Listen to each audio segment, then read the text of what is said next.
This episode is brought to you by Netflix's Remarkably Bright Creatures. What if a Pacific octopus held the key to a mystery that could heal your heart? Well, that's Tova's reality. An elderly widow working at an aquarium, Tova forms an unlikely friendship with the curmudgeonly Marcellus, whose remarkable intelligence leads her to a life-changing discovery. Remarkably Bright Creatures is now playing, only on Netflix. Suffering from dry, tired, irritated eyes? Don't let dry eyes win. Use Systane Pro. It hydrates, restores, and protects dry eyes for up to 12 hours. Systane Pro. Triple action dry eye relief.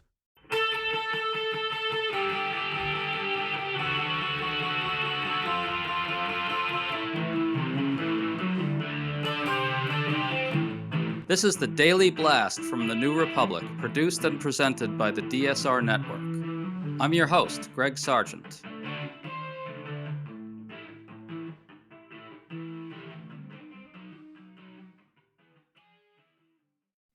NBC News is reporting that some House Republicans privately admit that Donald Trump and MAGA are now a serious liability in the midterms. They're in a trap. Republicans can't decide whether to rely on Trump to turn out his supporters, voters that Republicans very much need, because that risks tying them too closely to the ailing, unpopular president. All this comes as new polling shows that Trump is literally the most unpopular U.S. president ever when it comes to gas prices. It also comes amid new signs that Trump's corruption is becoming a more central issue by the day. That GOP trap, whether or not to run with Trump, perfectly captures how the GOP's uncritical embrace of the president is backfiring in just about every way. So we're talking about it all with Mona Charen, a writer for The Bulwark, who has a good piece arguing that gas prices and corruption are combining to hurt Republicans in hidden ways. Mona, thanks for coming on. My pleasure. Always nice to be with you, Greg. So let's start with this analysis from CNN's Harry Enton. Here he's talking about disapproval of presidents on gas prices. Listen. Oftentimes, when gas prices go up, the president pays a price, but never this much, because we're talking about a record here. Take a look at this. Highest disapproval on gas prices. Look at this. President Trump, 79%. 79% of Americans disapprove of him on gas prices. Look, the rest of them you see across the board also reach the 70s, but never this high. This is a record high in terms of looking back at every single president this century. So to quickly recap, Trump's disapproval on gas prices is 79% higher than any other president. And later in the analysis, Harry Enton notes that 85% of independents and even 52% of Republicans disapprove. Abysmal numbers. Mona, your reaction to those? Yeah, it's really interesting. And though I'm not usually one to say that the voters are wise and smart, because so we've had reason in the recent past to doubt that.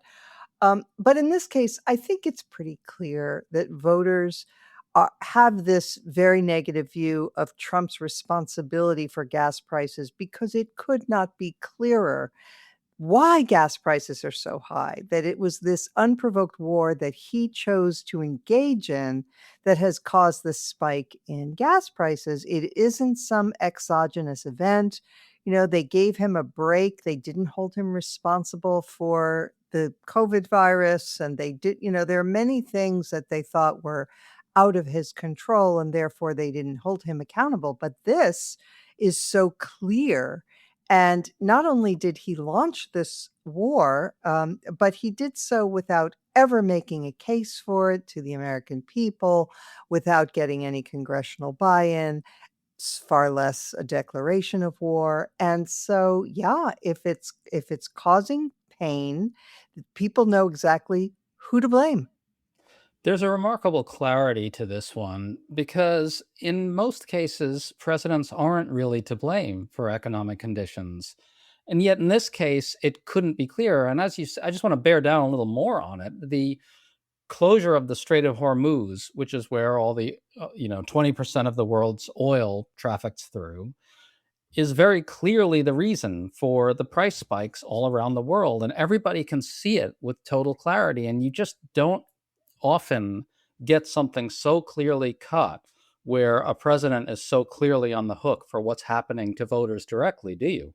No, it's such a good point because look, life is complicated and certainly economies usually have many things going on at once. And so you can say, well, what's causing this slowdown? And it could be many things. It's usually multifactorial. Is it the Fed? Is it, trade? Is it, COVID? Is it many, many things? But in this case, it could not be clearer. And beyond that, it is a violation of Trump's key promise that he made during the 2024 campaign that he was going to tackle inflation. Now, of course, his promises were ridiculous, um, but he did make that claim when he was running that he would bring down prices across the board. And has clearly not only not delivered on that, he's counter delivered. Prices are up, not down. Well, this all helps explain why House Republicans are growing really panicked. NBC News reports that a House Republican confided to the NBC reporters that Republicans are dubious about the party's strategy and its slogan, which is, quote unquote, MAGA majority. Now, that's supposed to mean the House majority, MAGA majority, but some vulnerable Republicans don't like it, according to NBC, because MAGA is toxic and because the terminology centralizes Trump too much. Mona, they finally figured out that Trump is toxic. What do you make of that? Well, it couldn't happen to a nicer crew. No, look, they brought this on themselves. They made their beds, pick your cliche. This party is Trump's party. If Trump is popular, they win. If Trump is unpopular, they lose. They have no place to hide. They simply don't. They have given everything over to him. And so they are completely vulnerable. Now, I should just add a caveat though, Greg. I mean, let's, face the fact that the Republicans are attempting to cheat their way out of this, and they are having quite a bit of success. The combination of the willingness of the legislatures in Texas and other states to gerrymander, the fact that Virginia's counter gerrymander has now been ruled unconstitutional by the state court of Virginia. And just FYI, I will just add, though people are saying they want to take this to the United States Supreme Court, I am very dubious that that would go anywhere because state Supreme Courts are almost always held to be the experts on their own state constitutions. The Republicans are now in a position where even though they are desperately unpopular, even though MAGA is toxic, as you say, it is still possible that they could hold on. It absolutely is. As of now, they're probably going to net at the end of the day around 6 extra seats due to their redistricting. The analyses that I trust right now by people like G. Elliott Morris and Nate Cohn are saying that Democrats have to win the national popular vote by around 3 points, maybe 4 at the very outside.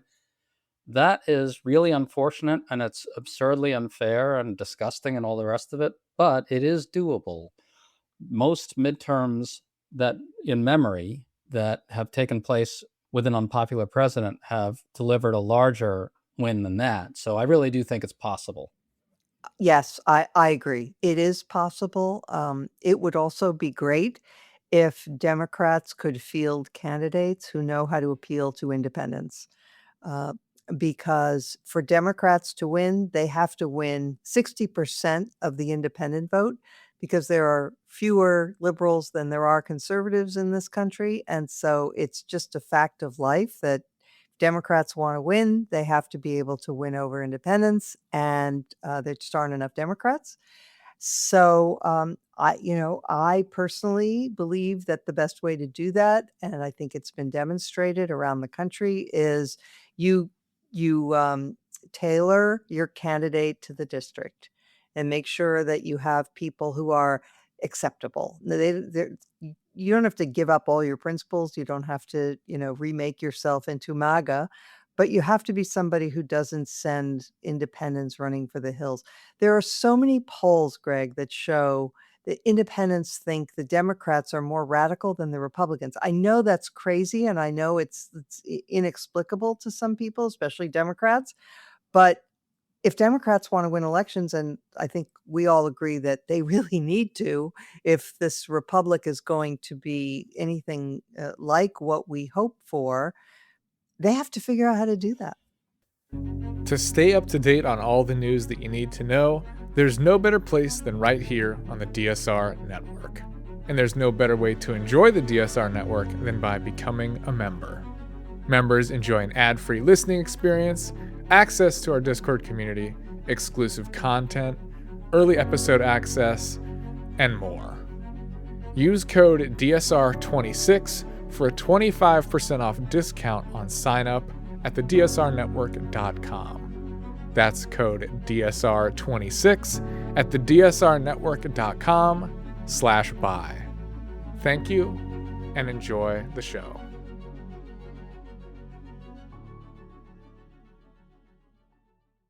Adobe Firefly is the all-in-one creative studio with AI-powered image and video editing for today's creative process. Built for creators of every kind, Firefly helps you generate, edit, and experiment fast. Because the asks aren't getting smaller, the budgets aren't getting bigger, and the timelines, oh yeah, still tight. With all the best creative AI models in one place, Firefly brings your ideas to life. Unlock a better way to make with Adobe Firefly. Hey, I like your new RAV4. Thanks, yours too. What does RAV stand for anyway? To me, it's the Remarkably Advanced Vehicle. Really? To me, it's the runway approved vehicle for its amazing style. What about Remarkably Adaptable Vehicle because of its versatile cargo space? Or really admired vehicle? Oh, or Really Awesome Vehicle. It really is the recreational activity vehicle. The stylish 2026 Toyota RAV4 Limited. What's your RAV4? There's been a crush of new reporting about Trump's corruption of late. I just want to point out, independents hate corruption. We just learned some truly shocking news. The New York Times reports that the White House is in talks with the Justice Department in which DOJ would agree to settle a lawsuit that Trump brought against the IRS previously for billions of dollars over his leaked tax returns. Mona, this is an unbelievable story. A judge is expected to throw out this lawsuit soon, but the White House is actively trying to get DOJ to settle it in Trump's favor before the judge acts, before the judge throws this out. How is that different from Donald Trump simply ordering an agency to hand him billions of dollars in taxpayer money? That's what we're talking about. I mean, it is gobsmacking. And, they want us to be lulled into a kind of like hopelessness about all of this.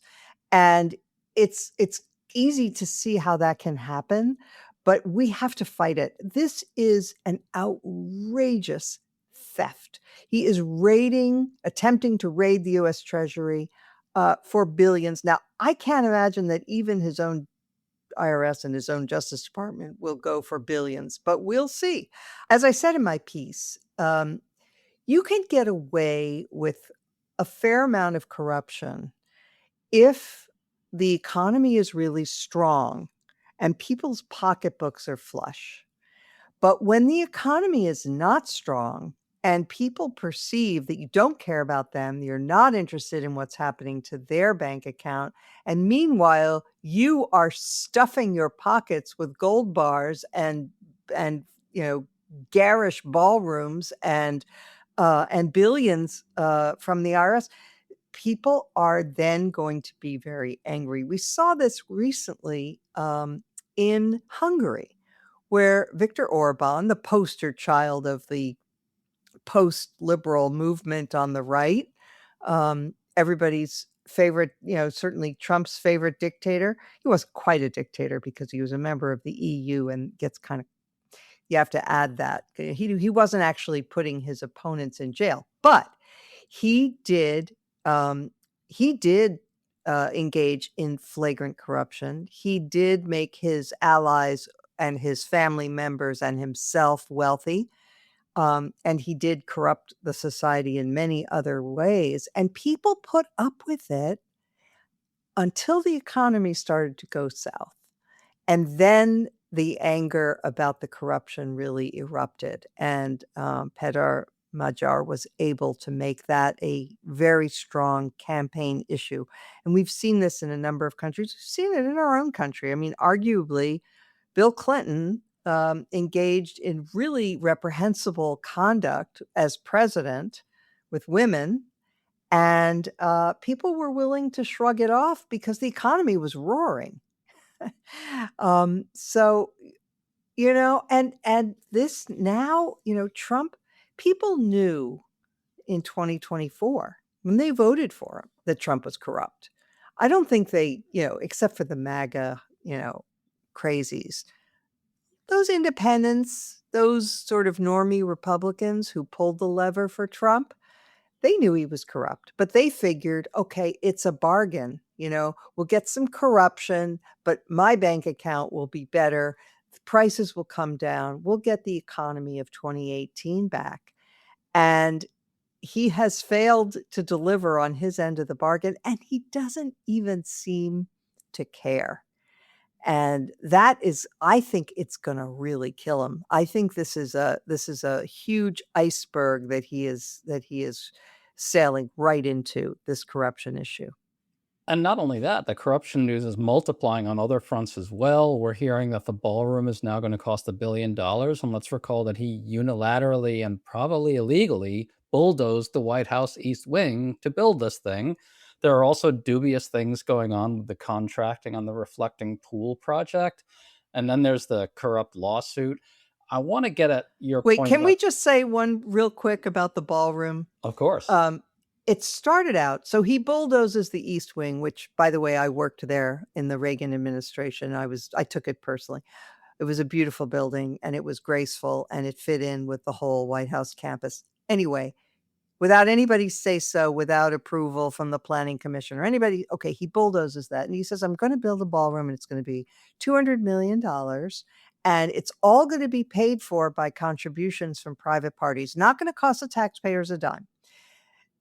Few months later, he says, well, it's actually going to be much bigger, and it's going to be $400 million, but don't worry, it's all going to be paid for by private contributions, which is corrupt enough by itself, right? Because people can buy favors by contributing to his ballroom. But now the Republicans in the Congress, in the Senate, are saying they want the taxpayers to spend $1 billion on this ballroom. So much for the taxpayers won't be on the hook. Anyway, just wanted to get that off my chest.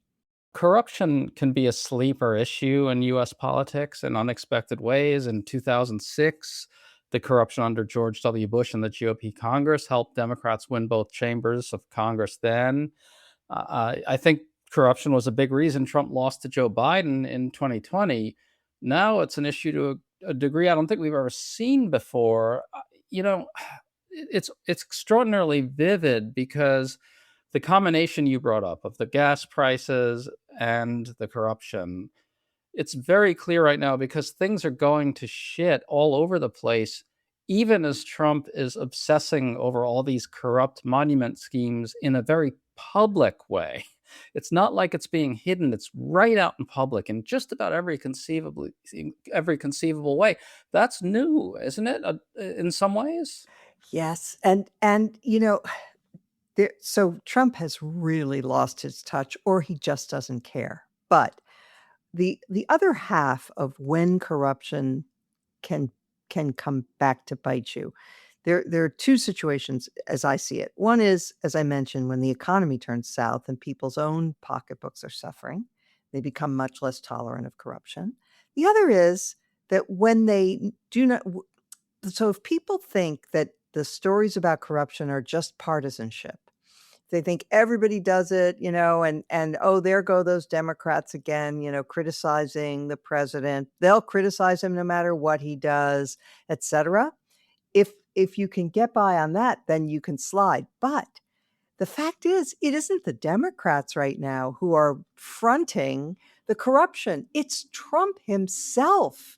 and his toadies. It is Trump who can't shut up about the damn ballroom. It's Trump who makes that the centerpiece after the assassination attempt at the White House Correspondents' Dinner. He immediately goes to, this is why we need the ballroom. It is he who keeps, talking about, his plans to renovate Washington, his plans for the reflecting pool, his plans for a triumphal arch. God forbid. Honestly, I don't know, Greg, about you, but I want to go lie down in front of the bulldozers on that one. Um, but he is the one who's elevating this. And it's just, I don't think the Trump of the first term was doing this kind of thing. He was, back then it was like signing his name on the stimulus checks and making sure he could claim credit for anything that went to the taxpayer. But this time it's all about me, baby. Right. The one thing during the first term was you had him essentially booking rooms in his hotel to corrupt sheiks and stuff like that, right? But it was a little less. I'm not saying there wasn't corruption. There was, but it was quieter. I mean, what he's doing now is like he's using a bullhorn to draw our attention to it. He absolutely is. Just to close this out, economist Douglas Holtz-Eakin, who is right-leaning, had a pretty interesting quote to the Washington Post. He said that people inside the White House, Republicans in and around the White House, are growing anxious. He said, quote, "They're very worried." And then he said this, "I think there's no way to sugarcoat that. If we don't get the price of gasoline down, Republicans are toast. It's really simple." Close quote. What do you think, Mona? Is that how you see this playing out? Is it basically that they're not going to really be able to get prices down in a general sense? And are Republicans likely toast? Well, I mean, barring some sort of a miracle, it doesn't seem likely. They always say that prices go up like a rocket and come down like a feather.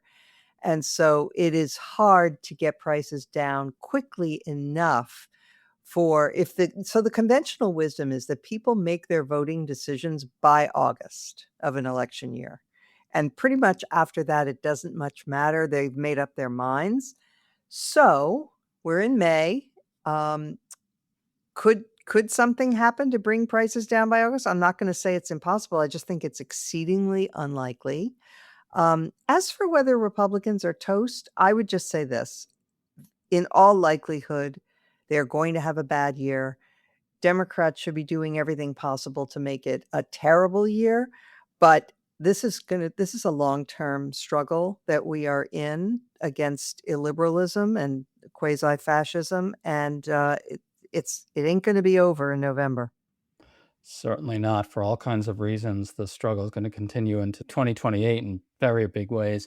Folks, if you enjoyed this, check out Mona's podcast over at The Bulwark, The Mona Charen Show. Mona, thank you so much for coming on as always. Great to talk to you. Likewise, great to see you, Greg.